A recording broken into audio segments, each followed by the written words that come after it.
welcome to another edition of Elevating with Marsha. I'm talking with Mike Athos of Aunt JoJo Spice, and we decided we wanted to do a podcast and talk about the different things you can do with Aunt JoJo Spice. So why don't we just do a quick recap? We've talked about Aunt JoJo Spice on the show before. Let's talk about a little bit of the history and then some of the great things, especially we're going into the holidays, of what some of the recipes that doesn't have to be the holidays to make them, but some of the things that people could use the Aunt JoJo Spice for and with. Hi, Mike.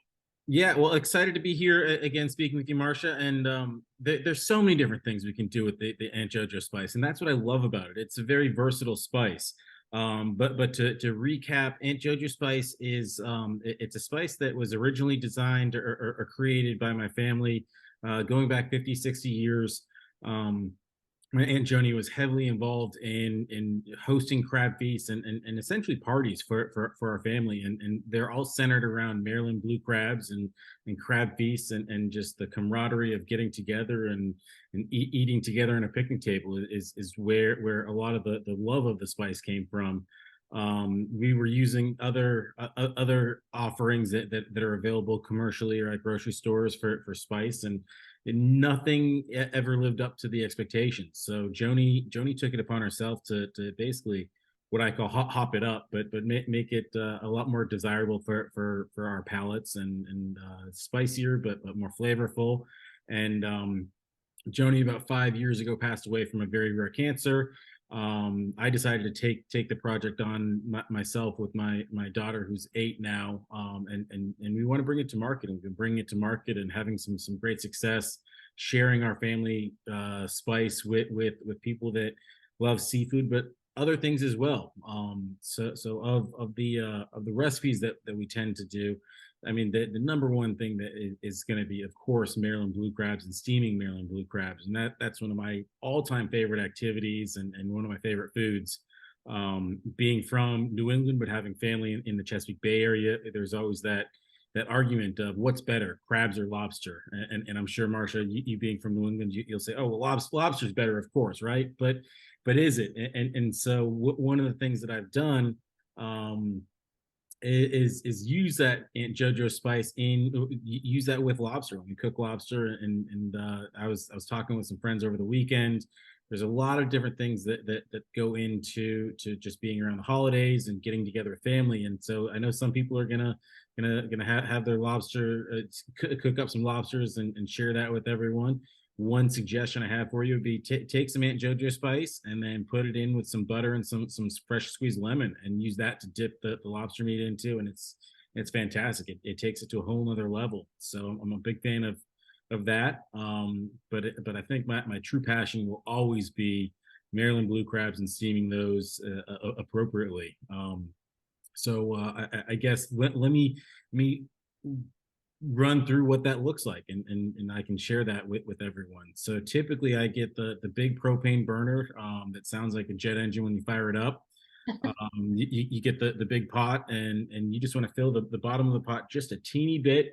I'm a big fan of what I call mixing kind of it's almost like a 50-50 with a little bit of water, but I'll do apple cider vinegar in the bottom that I steam with.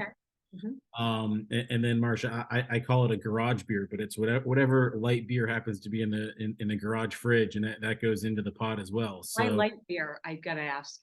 It just has a great flavor that happens with it. I don't Oh, know. interesting. But Okay. I would yeah. think a craft beer with all of those ingredients. Interesting. Okay. Yeah, I mean, I tend to use whether it's Miller Lite or Coors Light or Bud Light or just some light beer that's there is what ends up going into that. Although we have put Yingling in the past too, and other that's slightly darker. But I mean, whatever beer you want to use, you can certainly use. But I'll do typically it's like 50-50 apple cider vinegar and then light beer. I'll put in a little bit of water, and then get that steaming up. And then, in fact, if you go into our Instagram page at JoJo Spice, you can see some of the pots that we use for cooking. But then we throw the crabs in the basket and then spice them up with the spice while they're still live, and that's always a fun process because the crabs are climbing all over the place and making a big mess around where you're cooking, which is great. And then I tend to toss in some fresh corn and then steam them up. It depends on the cooker, but typically it's about 10 minutes or so to cook them. You want to get them to a nice bright red color. And that's how I cook them. That's how I prepare them. And then I just dump them out on the picnic table and let everyone pick their room and eat their crabs. So Wow. Now it's I'm starving. yeah, right. Just talking about it makes me want to go out and get some crabs for this evening. So can I interject and tell you two recipes that I've used it in? I definitely want to hear that because I love Yes. what people use Aunt JoJo spice for, and it's amazing because people come back and tell me I used it on this, and I never would have even thought about that. So I'd love to hear. Tell me what you use it for, Marcia. Oh, well, actually, a couple of things. So I think I told you on the last podcast, I made creamy chicken and noodles with it. So I bought the wide kosher noodles at the local grocery store. But I started off by sauteing carrots, celery, and onions in butter. Okay. And then I added a little bit of garlic to that. And then when those were all soft and ready to go caramelized, then I would push those aside. And then I would make a roux. I make a roux in the middle with some flour, add more butter, make a roux. And then I take chicken and I chop it up into like bite-sized pieces, pat it dry, wash it, Okay. pat it dry. And then I sprinkle the Aunt JoJo spice all over it, let it sit for about 10 minutes while the vegetables are still simmering. And then I add the chicken in, get that all done. And then I add about a cup of heavy cream and mix that in. And it is, oh my God, good. It is so Sounds delicious. delicious.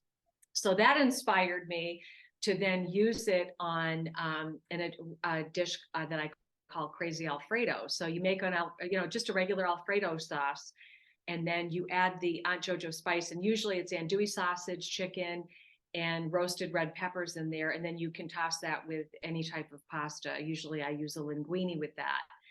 So I had that last night actually, and it was Oh, so good. I'm like almost out. And then another dish that I tried it on was dicing up Yukon Gold potatoes in okay. bite-sized pieces. And there's a Spanish potato recipe that inspired me with it. But what I'd like to do is I like to dice them all up, put them in a Ziploc bag, put some olive oil in there, put the Aunt JoJo spice and shake them, and then bake them at like 425 till they're nice and crispy. And then I serve that with a little dollop of sour cream. Oh yeah. Amazing. Amazing. Yeah. So there's so many different things, and you can make a crab dip with it, for the holidays. I mean, really, it has such a nice taste to it, and I love the fact that it's not loaded with salt. That was my biggest thing about some of the other spices that we could use, is they're loaded with salt, and not that there's not a little bit of salt in there, but it's not the main ingredient. So it's just an amazing spice. I highly encourage people to go to auntjojospice.com and place an order and try it, and let especially if you're a foodie or you love to cook, and even if you don't, let this be your secret weapon when it looks like you know what you're doing and you don't. so Yeah. so Yeah. yeah, it's amazing. Yeah. It's so versatile. I love hearing those recipes, but it's great. I mean, you can use it on anything. Like you can use it on popcorn, you can use it on eggs, you can use it. I mean, it's just endless, and so it's always fun to hear what are people's favorites out of it. So it's different person to person. But thank you for sharing that, Marcia. Absolutely. Absolutely. Well, we're going to be doing more podcasts with more recipes, but definitely jump on over to auntjojospice.com and check it out. Makes a great gift. I think down the road we might be doing some gift baskets that you're going to be selling. But we'll probably do another whole podcast on that as well. All right, you've tuned in to Elevating with Marcia with Mike Athos from Aunt JoJo Spice. Thanks for tuning in.